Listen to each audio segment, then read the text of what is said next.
The Lions look better. Let's talk about it. Still a ways to go. And I wore this shirt for a reason. It's a Ford shirt.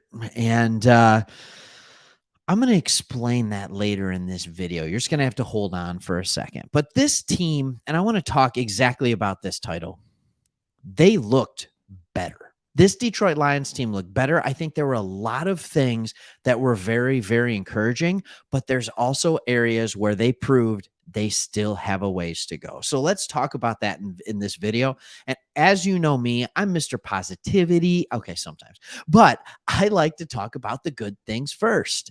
All right. So they looked better. Let's start with who played as I expected them to play. Jared Goff looked exactly like I expected Jared Goff to look. He was efficient. He made the right reads, and everything out of training camp said that Jared Goff is balling.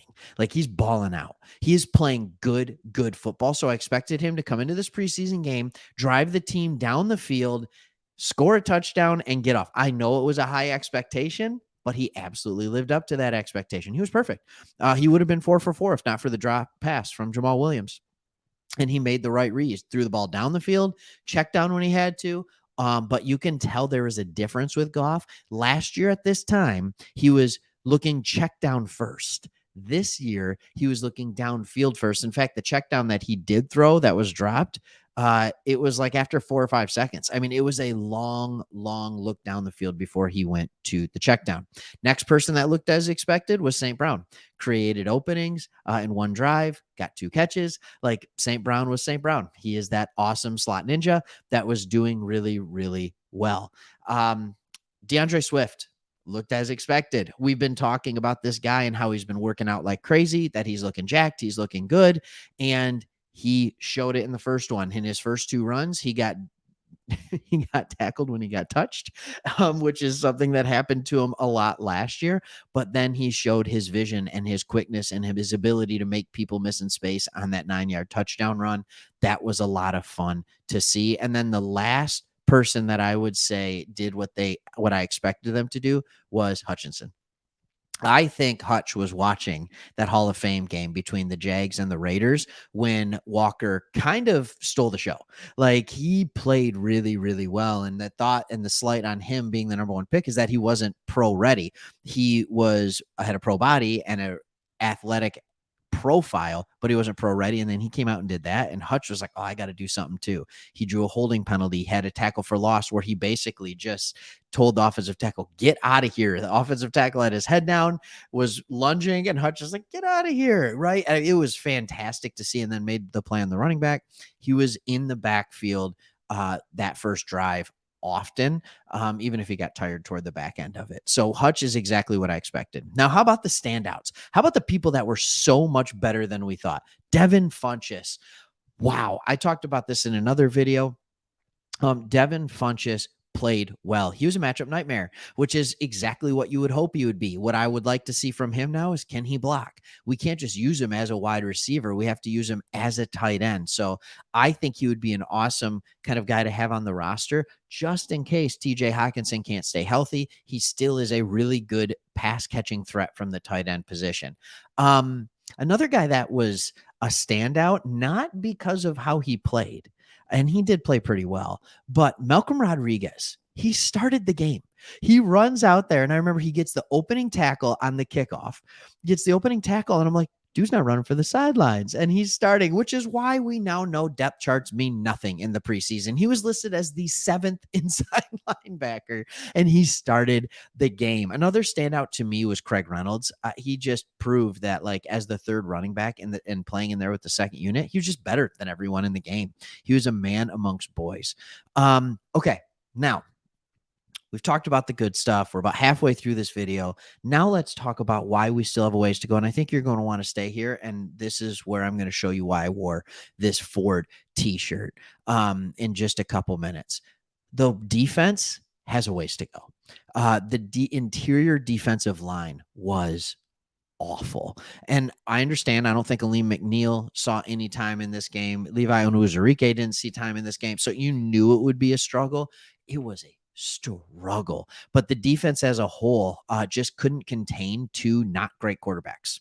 Mariota unprovenness of Ritter, like they just couldn't contain them well to the tune of 27 points. I thought the secondary did okay, but overall just there. And some of that is preseason stuff. Like in the regular season, you're going to have a QB spy on those guys and they're not going to be able to run all over the place and things like I fully understand that. And we're going to get to find out real fast, but it made me very fearful for week 1 against the Eagles and Jalen Hurts, because if Marcus Mariota was ripping us apart and Ritter like that, what is Jalen Hurts going to do to us? And I'm not extremely excited about this. But that brings me to the last thing.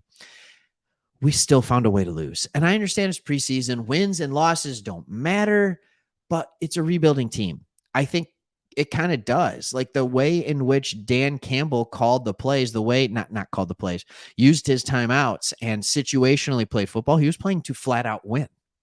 He wasn't playing to the whatever. He was using his timeouts when Atlanta was in our red zone or in their red zone, because he wanted, if they tied it, he wanted to have enough time back to get the ball back, drive down the field and win. And so, like, we found a way to lose. And what I mean by this is defense does everything it's supposed to do. The final play for the Falcons on their offensive side, and Ritter runs out of the pocket, heaves it up to the end zone, right on a dead sprint. A guy who has 2 lines around him just makes the catch. And it's just like, how do you, on third down, on 4th and 9, it was 4th and 9. And you're just like, how is this even possible? He makes the catch. And then that was coming after the fumble by Blau on a normal snap. It was a good snap. So he fumbles that after playing a wonderful game. We did everything right, and we found a way to lose. And the reason I wore the Ford shirt, you see, Sheila dropped the Ford on her name. Right? She's no longer Sheila Ford Hemp. She's just Sheila Hemp. And since she's been Hemp, this team has had a culture change. Like things are going well. Unfortunately, the team ended the game like it always has under the Fords. And the game was sponsored by Ford on the TV broadcast. So maybe that has something to do with it. But there were plays that should have never happened. I understand these are third string guys. I understand that we have an undrafted rookie free agent that is playing defense at the end there, and he's the one-on-one coverage. I understand that Ritter should be better and faster than anybody who's chasing him. Like, I understand all of that. But we still found a way to lose in a way that was really counterproductive when everything was clicking and functioning the way it should. It was a fairly clean game for a preseason game until the last 4 minutes where we gave it away. So I think that's part of the thing where we showed we have a ways to go on defense. We have a ways to go in learning how to play winning football. I would have been interested to see what the starters would have done if they stayed in there the whole game, because we went down the field and scored. The Falcons went down the field and scored, and it had the makings of a pretty good football game and one that I think we definitely would have won. But we still found a way to lose. We still have a ways to go. The culture is changing.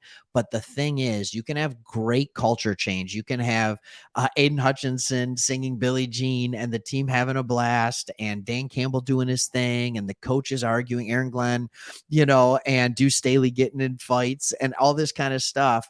And the culture can be changing, but the thing that changes culture the fastest, the thing that accelerates culture the fastest is winning. And I can't wait to see if the Lions can do that. And I don't think 6, 7, 8 wins is anything too much to ask for this team this year. And now they have to start producing that. And after watching the first Hard Knocks episode, we know that to be true. So be cautiously, I don't know what to be after this preseason game, because I really thought the talent level was just so much higher than we've seen from this team. But I just, bitter taste in the mouth with the way it ended. Let me know what you think. Am I reading too much into it? I mean, it's third stringers, right? It's third stringers. It's just we've seen it for so long that it's frustrating. So let me know what you think. Hit those comments below. Did you have similar takeaways of the game? And whether you did or didn't, hey, sometimes it's good to have a same or different opinion. Hit that subscribe button anyway, and we'll see you on the next.